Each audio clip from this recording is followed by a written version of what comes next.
Good afternoon, ladies and gentlemen in attendance. Thank you very much for coming to the first event of the early career members of the Metabolomics Society. Please allow me to introduce myself. I'm Sastia Pramaputri, the first chair of the EMN of the Metabolomics Society, and we hope that the contents of today's workshop will be very useful for all of you in attendance, especially for our early career members. And I would also like to introduce Eva Daskalaki here from University of Strathclyde, and also Ralph Weber from University of Birmingham. They are both with me in the EMN committee, and they will be chairing today's session. And we also would like to note that all abstracts of today's workshop are available on the conference website, so you can visit the homepage of the conference website to view all of the abstracts in today's workshop. And first, we have Professor Roy Goodacre, and I would like to just say thank you very much for agreeing to talk in our workshop. Professor Roy Goodacre holds a chair of biological chemistry at the University of Manchester and is also a founding director of the Metabolomics Society and the director of the Metabolic Profiling Forum. He has published over 200 peer-reviewed paper books and is currently the editor-in-chief in Metabolomics, the official journal of the Metabolomics Society. Okay, please. Well, thank you. Thank you very much for that kind introduction. It's also an absolute pleasure to be involved in the first session of the EMN. It's a real pleasure for me to do so. So what I thought I would do, or what I was asked to do, is to tell you a little bit about what my view of what a good paper is. Some of this is personal, by the way, and then the latter part of the talk, I'll talk a little bit about the journal. There are various ways in which you can follow me if you wish. As you can see, I tweet journal information. I also do things of a personal nature through my own Twitter account, and my web address and the group's address is there, as is my email address. So I like to make bold statements. So I'll make one. Most scientists, I believe, are bipolar. Okay? Ooh, why does he say that? Well, I say that because as an author, we think, well, this is my best ever work. I'm really proud of this particular piece of work. And then that gets published, and it gets looked at, and the readers, well, they think, well, I don't believe a word of this. And they may talk to a colleague, and that colleague may say, I agree, until I've seen this data validated. And then someone else may stand there and go, actually, these authors have got some good points. And this is how we are. Okay, we're all trained to be cynics, and I think this is a really good thing to be. So we're cynical of other people's science, and we should also be cynical of our own. And as long as we do that, then I think we can generate some good work. So what makes a good paper? What makes my dog, this is Scamp, fast asleep, sit up and look excited? Well, for him it's easy. I just say walkies or sweeties or something like that, and he gets very excited. But as someone who reads quite a few papers, what gets me interested? Well, first of all, I like to think the subject matter is scientifically sound, okay? Also, that the paper is carefully constructed, focused, and interesting. And actually, the best papers are ones that motivate you to learn more about the subject. And unfortunately, there are very few of those. But those are the really good ones. And of course, a very good yardstick is one that you actually finish reading, okay?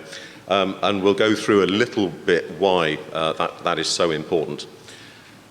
We also wonder, when we send papers in, why should Journal X publish this? Well, in addition to the above, it certainly has to be within the aims and scopes of the journal.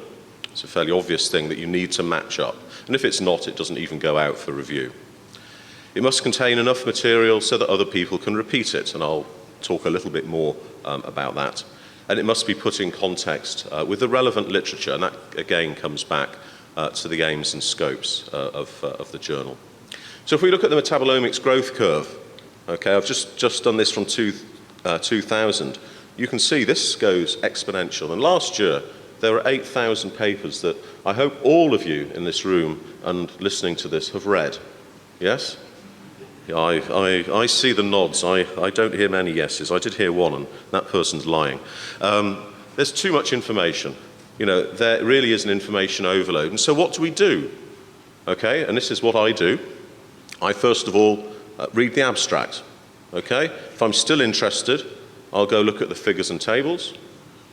I'll read the conclusions, and if I'm then still happy, I'll go and read the rest of the paper. And that's how most people read a paper, okay? And that's why that line is really, really important to know.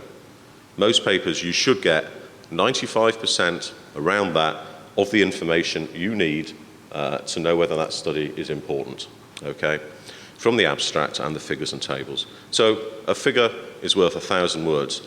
And I tell my group this many times, and actually it's the first thing we do when we start writing a paper is we don't even think of a title, we don't think of the introduction. We get the figures and we get the tables right before anyone starts putting pen to paper or fingers on keyboards. And you need to do that. And I also think figures must be self-contained. So when you look at a figure, you should be able to understand, not see the interpretation of that figure, but understand what that figure is showing from a very comprehensive legend. So you don't have one-line legends because they look nice. You have nice, big, beefy, fat legends that really tell you what that figure is telling you because of the fact that on the left-hand side of that, that is how most of us read. So the structure of a primary paper is fairly obvious. You have a title, has to be descriptive. You have an abstract, and that's basically a summary of why the study is important, how the study was conducted, and what you found.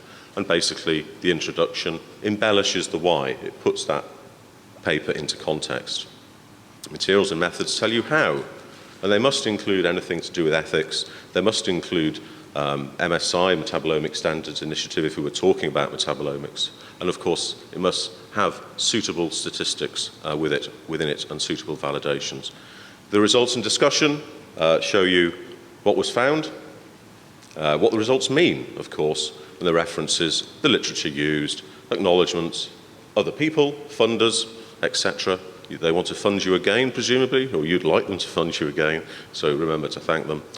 And then the supplementary information is a rather interesting one because in the good old days when I was young, and we are talking about black and white telly, we used to write in papers, in brackets, data not shown. In other words, trust me, I'm a scientist. And now people go, not data not shown, they go, please go and see the 1,000-page supplementary information I've generated. And that's not appropriate, okay? Supplementary information should be there to show data that is useful, not every single piece of data that you have collected. And also maybe contain more detailed methods. And this was nearly 20 years ago that Royce Murray, who was then the editor of Analytical Chemistry, wrote quite an interesting article or editorial called Conciseness is Next to Godliness. And I didn't know about this article until he sent it to me, because I sent in a paper that was 14 pages of printed material. And I argued vehemently because he sent this to me, and he did let me publish it, but actually, with hindsight, we should condense things. And the reason for condensing them is not, okay, and I will at this point wear a publisher's hat, it's not because we want to get more papers in the print run, okay? If you write things in a concise way, you write them succinctly and you write them interestingly, people will read them. And therefore that will translate to people will read them, they'll appreciate them, and therefore you're more likely to get cited. And as a scientist, papers is one metric we're measured by, and also our popularity is another. So trying to do that is a good thing. There are then some essential elements of materials and methods and results and discussion, and materials and methods are pretty obvious. We are scientifically, ethically bound to allow someone else to repeat our work. So we must tell them about the samples, we must tell them about their preparation and their chemical analysis. And the data analysis and statistics are essential. And metabolomics reviewers are asked, does this paper follow MSI guidelines? And in the early days when I asked that question, I quite often got for editor's eyes only, what on earth is MSI? Okay, we have got that message through now, and people do appreciate what MSI is. And you must, of course, eschew obfuscation, which basically means be clear, have clarity in what you're doing, and be understood within that. And then for results and discussions, you need statements about the principal findings. You need, and most people don't do this, they'll tell you the strengths of their study, but they won't tell you their weaknesses. And no one will ever say, my study's weak, but actually, of course, it is, okay?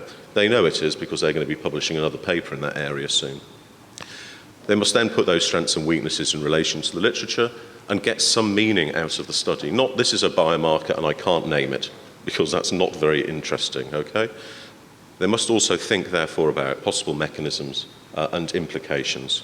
And then future work and overall conclusions. And people get a little bit nervous of future work because they think, oh, I'm either telling someone what I'm about to do, okay, or I'm giving the referee a good point at which to say reject because you need to go and do this. And I, as an editor, disagree with that. I think it really rounds the study off to tell people what you are now thinking of and where you think this piece of work might go. Another statement, I think metabolomics is perverse, okay? It's an odd area. We publish large data sets, okay? We use analytical methods that only we have access to, okay? And then we don't give people access to the data. And worse, we don't give people access to the samples. What do we then do? We use obscure data analyses, sometimes things that we've developed and we don't make available. This is a really odd area, okay? And we must address this. And what can we do to make this more transparent? Well, fortunately, you know, these things are occurring, and a solution, an obvious solution, is to make data available, to make the transparent process there, both at the reviewing stage and also at the publication stage. So these papers, for example, or these sites, I would urge you to go and look at the Metabolome Exchange, which is a portal really that has metabolites and metabolomics workbench information available there. And it follows on from Nature Publishing Group's statements and things in scientific data that is not so much a repository, but it's a means by which data should be collected, both the experimental data and, of course, the metadata. I'll talk a little bit about the Metabolomics Journal, and as you can see, as we go through these are flashing through the various front covers, and what we do is we highlight one of the nice important pieces of work that is within that cover. And we also have an editorial advisory board, few of whom are here, about half of the board are here, and there are 25 people who help me a great deal in terms of processing manuscripts and helping review them. And I'll go through the review mechanism in a little bit, because I thought that might be useful to share with you. Our scope is we do look at technology development. I did hear Oliver earlier say we're emergent, and we are, but there is some technology that still needs to be developed, so we are quite happy to take that and publish it. We also want to look at improvements in data analysis, curation, and its preparation, and then also integration, and then obviously applications. And we're not a home only for clinical studies. We also like plants, we like microbes, we like everything else that's in between there. So the review process starts off as follows. You submit your paper to the office. And the office, by the way, is not my office. It goes to Springer. So they make sure that you've not uploaded something that's really quite rude and dirty, okay? So they do a very quick check. And that check takes between 2 and 3 days, okay? That's then assigned to an editor, and that's usually me. Often, well not often, sometimes I'm conflicted, and therefore I can't handle it. And so therefore one of the editorial advisory board will handle it if I feel that I am conflicted, okay? The editor then asks a question. Is it worthy of consideration? Is it within scope? Is the study worth doing? Has it been done before? Is it statistically valid? And if the answer to that question is no, we have an automatic reject and we inform the authors. And obviously the authors are not very happy at that point, but I don't want unhappy referees that go, why on earth have you sent me this paper? Okay? Then goes through yes, sort of a wink in if you like. I send it out to 2 reviewers, and then I get some comments, and I'll give you the timings and all of this later. And the reviews are collated and a decision is made. Sometimes I get someone saying, this is the best thing I've ever read, please accept. And then the next one will say, I can't believe they've done this, reject, okay? And when I get diametrically opposed views, I go back to a 3rd referee if I don't feel that I can read the paper independently and make a judgment. And that person is someone I trust. So it's either someone I know from the field or it will be one of my advisory boards. So we have that adjudicatory process in place. There's then various decisions made: accept, revise, reject. If it's reject, well, I then inform the authors. If it's revise, I ask for a revision. That goes back to the authors. A revision is sent back into the office. And then I either make a decision for major and minor revision, major where I know I have a complete understanding of that piece of work. If not, I will send it back out for review. And then it may go round that cycle again, okay? And some papers have gone round that cycle several times. And then at some point, a proportion of you will get the accept, and you'll feel happy about it. You'll get the galleys, you'll check them, and so will I, just to make sure they're all okay. And then they'll be published online, and a paper copy will be lodged. Okay? So that's basically the review process that we adopt. Here are some statistics. Okay? If I show you last year, or we concentrate just on last year, we handled 312 papers. We rejected 66%, so we accepted 34%. Okay? We published 9 issues. Sorry. In volume 9, we published 9 issues and 1 special issue. So we published that number of papers. Our average turnaround to the first decision is 37 days, okay?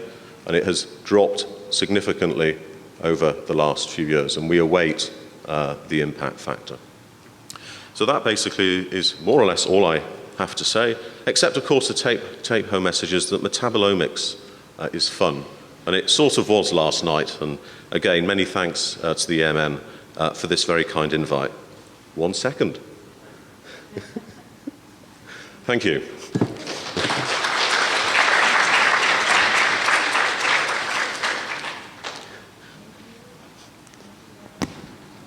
Thank you very much for that lovely presentation, and we would like to open up for questioning. Thank you very much for the insights. So actually, I have a question that's not covered, because most times paper doesn't always have one author, right? So if I'm the lead author, and there's usually multiple senior authors that our opinions may not agree. For example, we may have different takes on how to interpret the data, how to present it, how to word it, or to deal with early literatures and such. So how do you effectively communicate with some of the senior authors on the paper? Thank you. Okay, so that's an interesting question. So you mean you've basically got bipolarity, if you like, within the authorship list? Yes, that's not generally one I've come across. And I hope there's probably a couple from my group will go, he's not because he's a dictator, but because we tend to reach a mutual agreement. But if there is a point where there is some contention, then at some point you have to reach a consensus. But that's probably something that you need to discuss in-house with your own particular boss. And I'd hope that a paper that has those sorts of contentions is not sent out for review. Because what you don't want is an author trying to retract a paper later because they've disagreed with something when they've had their name stated on it. And for those of you who watch or read Retraction Watch, which is a rather interesting website that shows people who have either done ethically unsound things or authors who have disagreed with their own papers, these papers end up getting pulled, and that's an embarrassing scenario to be in. That's not answered the question. That's a nice politician's answer for you.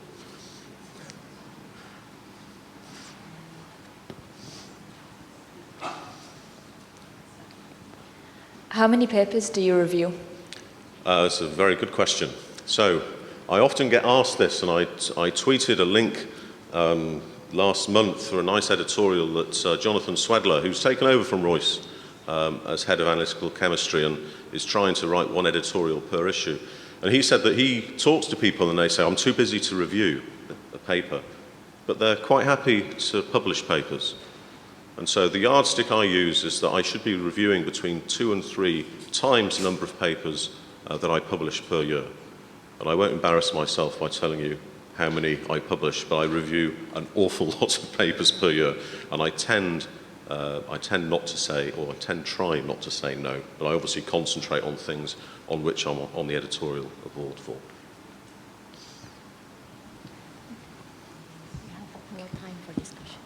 Okay, thank you, Roy. At the end of the 3 talks, we will have some more time for some discussion. So So I would like to go to our next speaker. It's a pleasure to introduce Krista Zanetti. She's a program director and adjunct scientist at the NCI, the National Cancer Institute, as part of the National Institute of Health. And her research interests are in epidemiology and cancer. And we are really looking forward to what she has to tell us about. Looking for the title, Navigate the Road Ahead, about funding basically. Mechanisms to obtain funding for Metabolomics. You all have a handout as well. She kindly provided us with a handout. Some of them it was given you like just before this session, and they were given out by the door as well. So. Good afternoon. I would like to thank the Early Career Member Network for organizing this session and inviting me to speak. And I also just want to state that the views presented today are mine. The views and opinions are not to be interpreted as those of the National Institutes of Health or the National Cancer Institute. So I need to definitely say that. So the National Institutes of Health, NIH is the largest source of funding for medical research in the world. There are 27 institutes and centers. Each institute sets a specific research agenda, often focusing on particular diseases or body systems. For example, I work at the National Cancer Institute, so we focus on cancer. There's also another example would be the National Heart, Lung, and Blood Institute. They focus on cardiovascular disease and lung diseases. And then there are 25 other institutes and centers that focus on a variety of other disease states. Oops, sorry about that. A typical institute or center is set up as follows. There is an office of the director that manages the activities of the institute, which usually includes intramural programs and extramural programs. The intramural programs, that is research performed at the NIH, and that includes both laboratory and clinical studies. Then they also support extramural programs. That is where I work. I'm housed in extramural, and we fund research outside of the NIH. That's probably what most of you are interested in, so we fund the research that goes out to the academic institutions, and that is in the form of grants and contracts. There are two advisory bodies to the Office of the Director at the ICs. The Board of Scientific Counselors evaluates the intramural programs on a regular basis, and they look at the productivity of the investigators. The National Advisory Council, that is who advises the Office of the Director on extramural funding activities, and they generally serve as a second level of peer review for grant applications. So, how do you figure out which institute or center actually aligns with your research goals? This is critically important when you're thinking about submitting a grant application. The research goals must match the mission of the institute or center. And every institute or center has a very different mission and goals. However, I will state that it is beneficial to attempt to leverage resources across the different institutes and centers with shared research interests, especially right now in this fiscal climate. So many institutes will co-fund an application. I have two examples here to describe what I'm talking about. If you had a study cohort with endpoints for diabetes, cancer, and heart disease and stroke, you might want to go to the National Heart, Lung, and Blood Institute asking for funding to submit your application. But at the same time, the National Cancer Institute might be interested in that as well because one of your outcomes is cancer.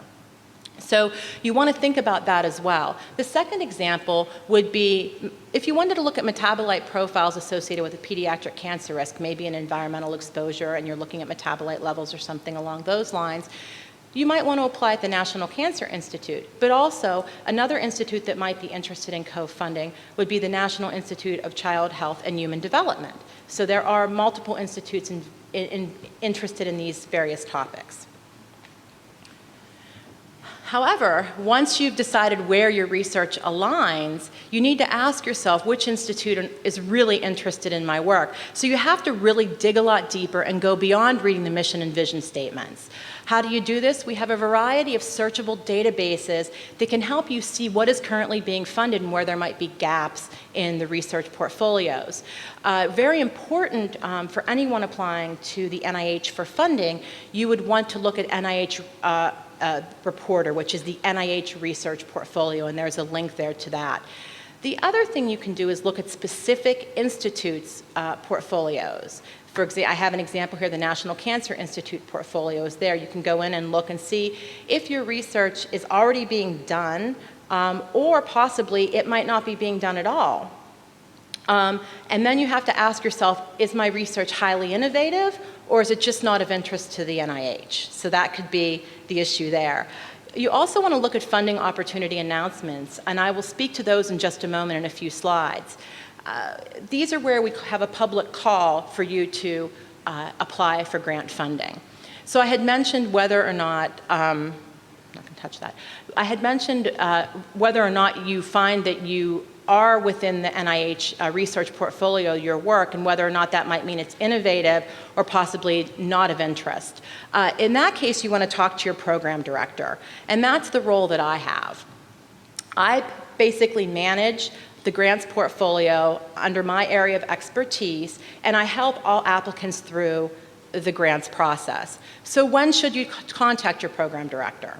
During the grants process, when you need information about a policy or a guideline, when you want to inquire about a scientific area or funding for that area, when you want to inquire about new scientific directions, or when you simply need additional information about a funding announcement. So essentially, you can contact your program director for anything. And if you don't have your own, if you don't have a program director, you can contact a program director that's listed under your area of interest.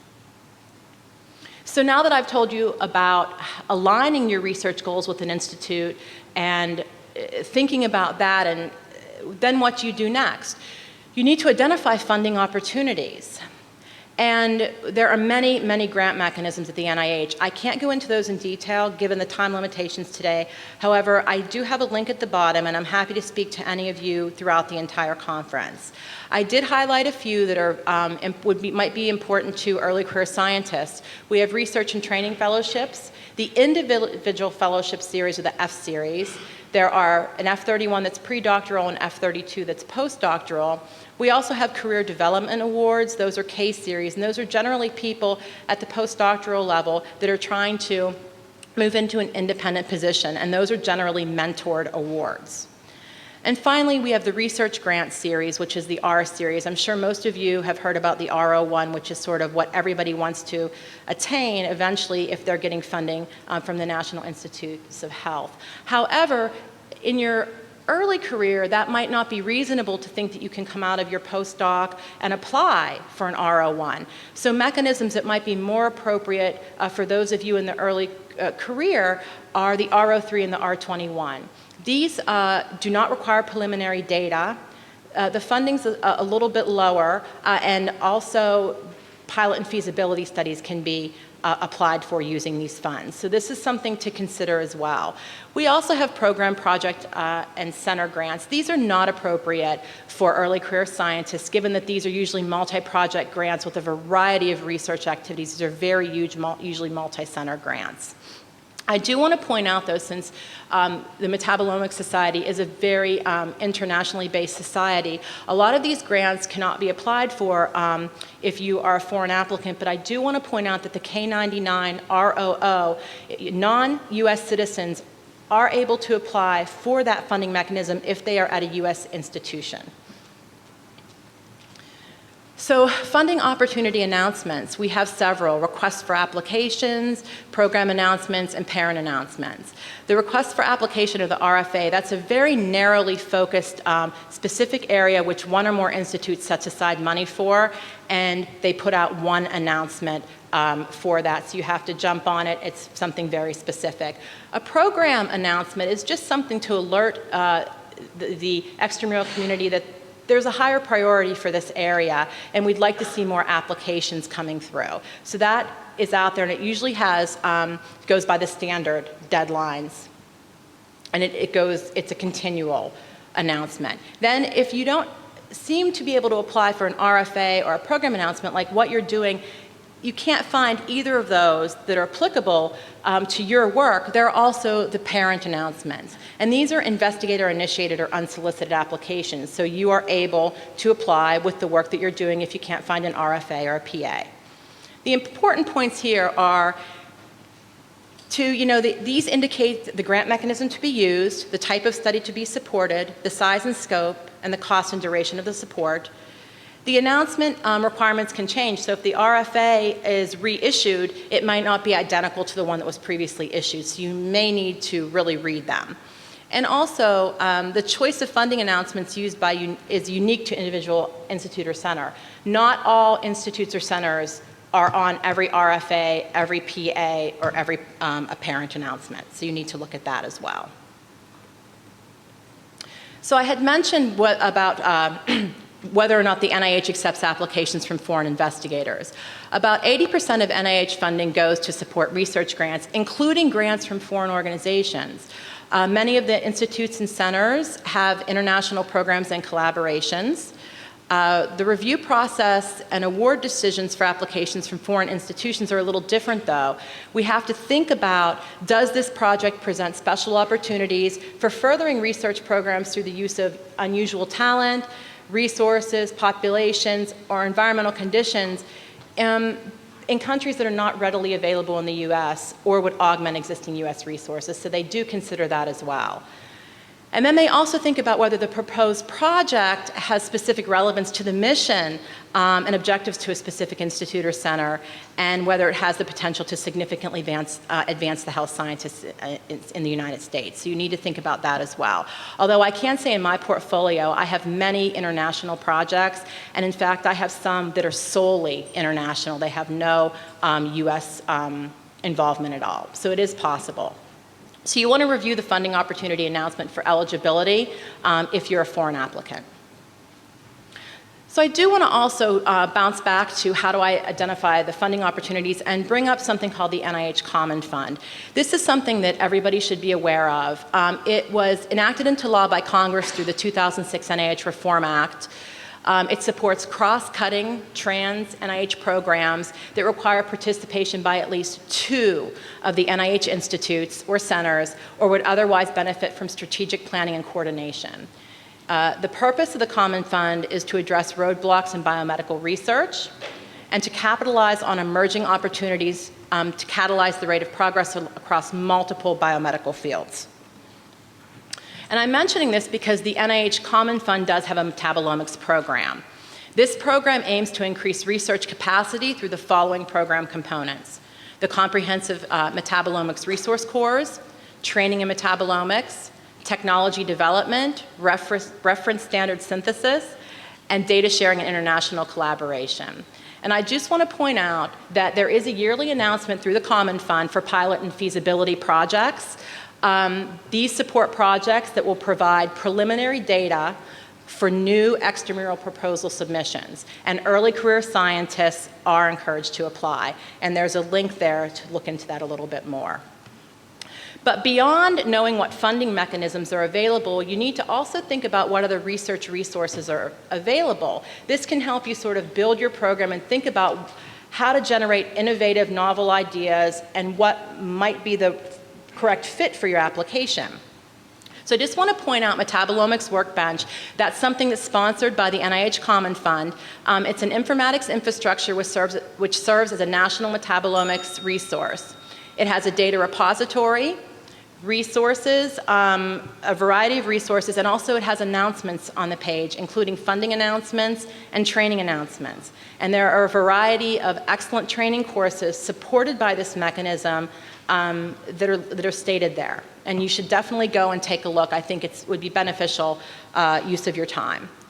But I do want to point out that if you have time, poster 129, Dr. Padma Maravada is going to be speaking specifically to the Common Fund Metabolomics Consortium, and it'll talk about Workbench as well as some of the other things I've just mentioned regarding the Metabolomics Common Fund. I also want to bring up one other research resource that we have. It's called the MetEpi-Yammer Network. It's a platform for epidemiologists, biochemists, biostatisticians, and other scientists interested in metabolomics research to communicate and collaborate securely. It's basically a Facebook for people interested in metabolomics. It's a social network, people can talk and discuss, but it also serves as a platform, probably most importantly for this presentation today, that it includes funding opportunity announcements. So you can contact me if you'd like to join it. And I'm going to quickly wrap up with what are the characteristics of a successful proposal. Significant and innovative idea, a focused hypothesis, logical, specific aims related to the hypothesis, convincing and adequate preliminary studies, innovative, appropriate methods, a clear path to strong conclusions, and a reasonable budget. And finally, you have to be reviewed. So there is a scientific review group that will review your proposal, and they'll provide an overall impact or priority score. And this will be based on the review criteria, which differs depending on what grant series you're applying to. And they consider each of the review criteria in the determination of scientific and technical merit and give a separate score for each. And the funding opportunity announcement that you apply to will outline the review criteria. And finally, the scientific review officer is my counterpart in review, and they ensure that the scientific review group identifies the most meritorious science for funding by the institutes and centers, and they ensure that each applicant receives an objective and fair initial peer review. Thank you.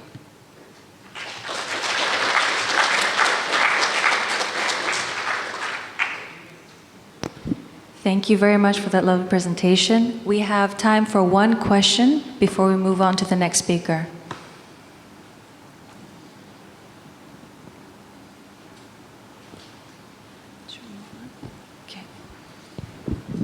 Okay, let's go to our next speaker. It's a pleasure to introduce Ichiro Fukusaki. He's a full professor in the Graduate School of Engineering at the Osaka University. He's head of a department of biotechnology as well at the same university. His group has about 50 members, and he's interested in a variety of subjects in metabolomics, from food to plant, but also the development of software platforms.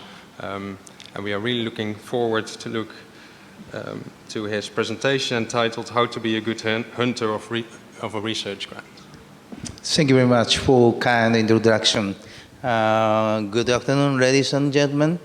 So I first very much grateful to Early Career Member Network for Metabolomics to choose me as a workshop speaker.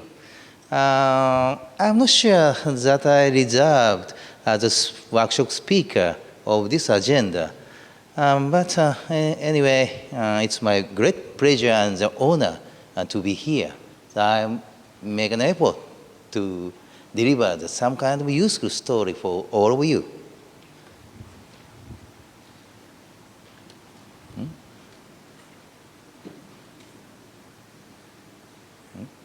How to use?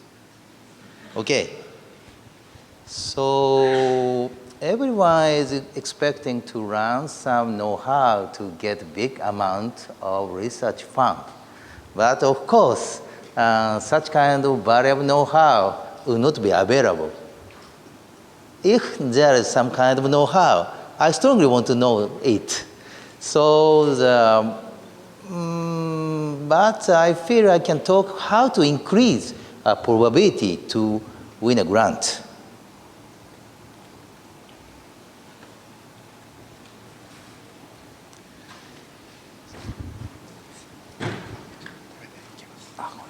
Thank you very much. So I summarize the key for success and failure. So as you know, it's quite difficult to indicate a promising know-how to surely win grant. So, but it's rather easier to discuss about the reason of failure if you can reduce the reason of failure, you can increase probability of success. I might find out some clue to consider the reason of failure through my experience.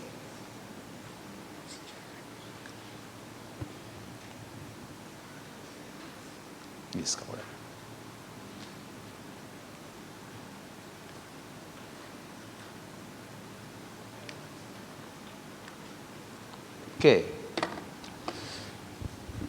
Let me consider the selection process of grant proposal. So usually research proposal is evaluated by two-step selection. First step is a reviewing document, and the second is interview. To win a grant, you have to pass both document review and interview. So, in case of big fund for younger generation, competition rate of the document screening process is very high. Reviewer, including me, must choose candidate for interview among many applicants through negative selection. That is very much tough task for reviewers. So reviewers tend to seek concrete lack of requirements in the proposal document. So lack of requirement is particularly crucial in the process of negative selection. So let me talk about this issue from the viewpoint of a reviewer.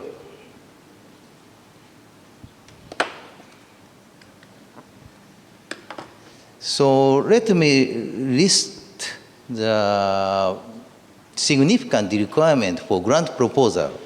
So as you know, justification, relevance, strategy, and research performance, all of them is very much important.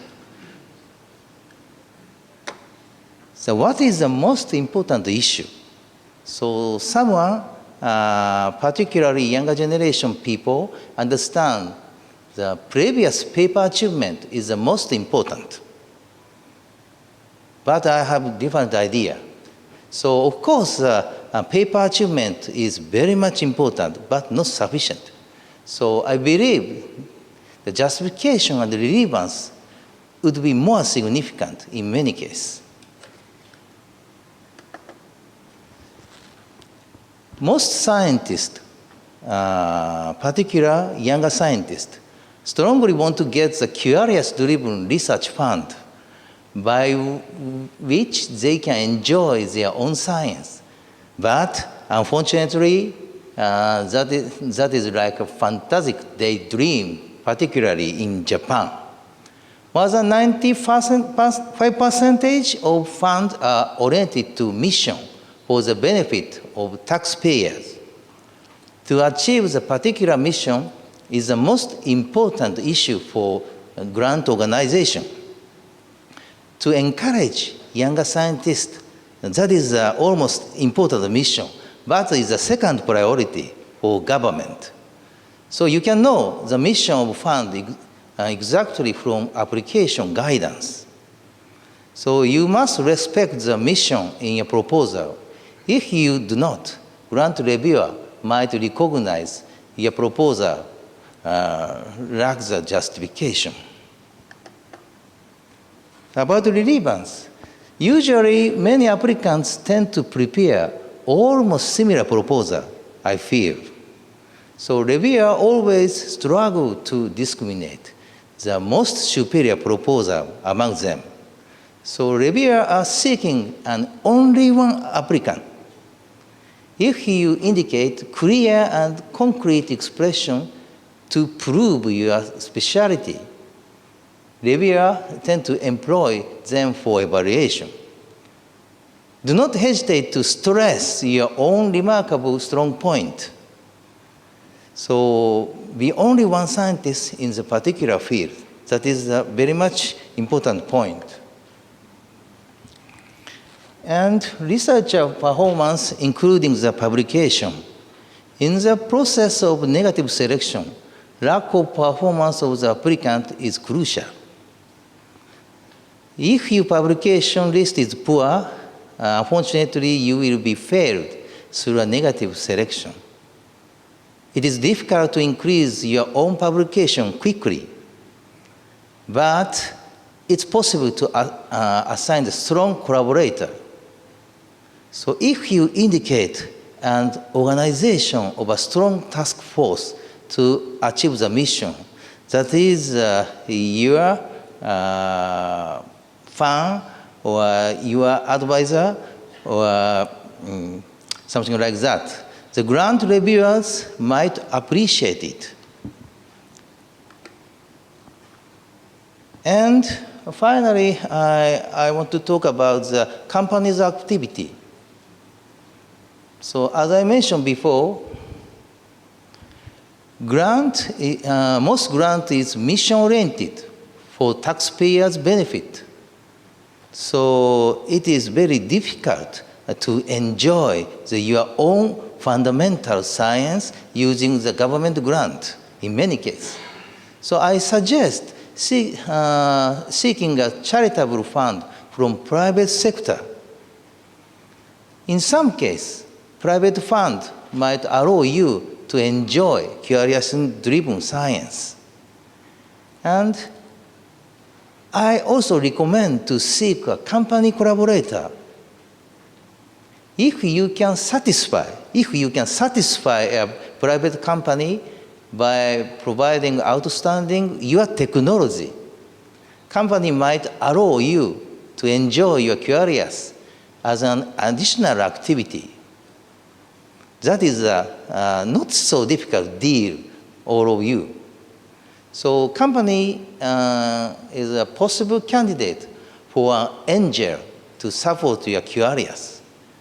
So in United States, I heard a lot of rich men can provide big money to the younger generation to enjoy the fundamental science. But unfortunately in Japan, such kind of charitable trust system is not available. But I feel that some company can provide you the money to enjoy your own science. So let me repeat that there is no general know-how to win a grant. But you can increase the probability to win. Most important is to reduce the negative point. So first priority is to win the first selection in the document. And if you selected the interview, so it's like a positive selection. You can stress your strong point, and you can enjoy the interview. So, but the first screening process is a negative selection. And organize your supporter and be special. Particularly, what is the most important is to be a special. And consider collaboration with private company. So according to the general tendency in younger generation of scientists in Japan, so they hate to contact to companies' activity. So younger generation misunderstands company is not interested in the fundamental science. But I disagree. So most of the company strongly want younger generation science to do the fundamental science. And anyway, enjoy science. Thank you for attention.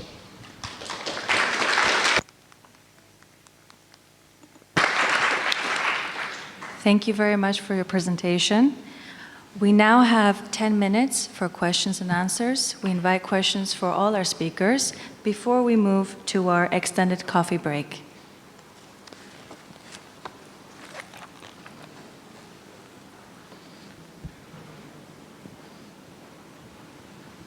So if there are no questions, then I have a question for Roy. How important is a cover letter? So if you submit your work to a journal, Metabolomics, for example, how important is the cover letter actually? Because I hear from different people, sometimes the cover letter is more important than, in some cases, than other cases. My advice is to always include a cover letter. Mm-hmm. Stress the novelty, stress the timely. That gives any editor an indication as to why they should look at your paper. I don't believe anyone should actually say go through a cover letter, because most journals request it and most... You go. See, I'm no good at technology. And most journals request it and specifically ask for what the real novelty is and why they should send it out. And the other thing, that not necessarily in that cover letter, although we don't have a specific point when we submit, is you should really suggest sensible referees. Not your friends, because editors know who they are, but sensible referees.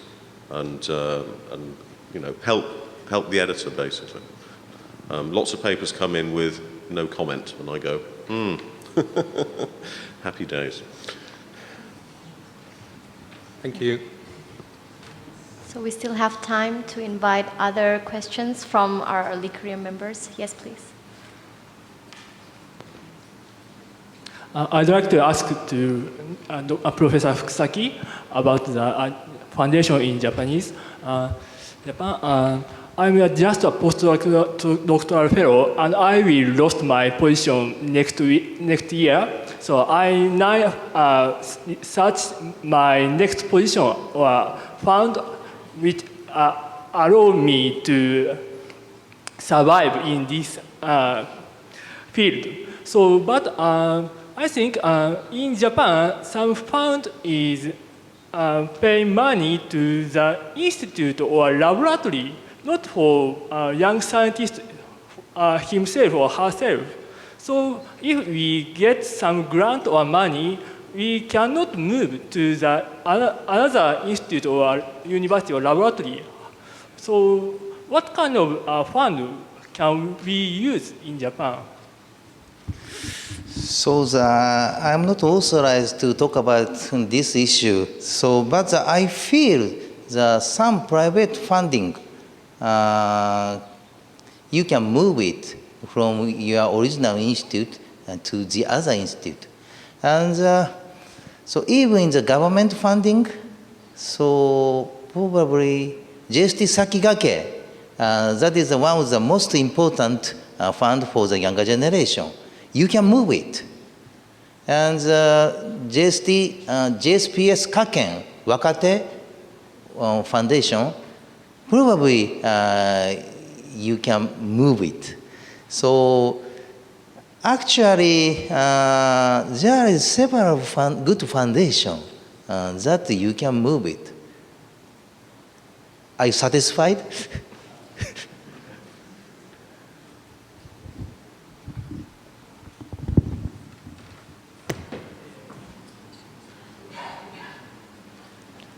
We still have time. This is a very good chance to ask questions to experts in scientific and grant writing. So please, if you have more questions, please don't hesitate to raise your hand and ask.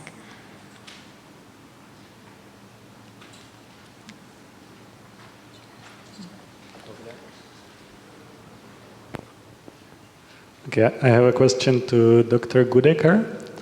I'm just curious, how often does it happen that the paper gets accepted without any revision? It has happened, and it wasn't one of my papers. So I have had, I think, probably 2 papers out of maybe the 1,000 or so we've had in. Both referees just said, wow, this is really good. Publish as is. And we did. And we were very happy about it. But it's a rare event, so I'm sorry all you young people, don't hold your breath for that one. As I said, scientists are cynical, so we tend to make a few comments usually.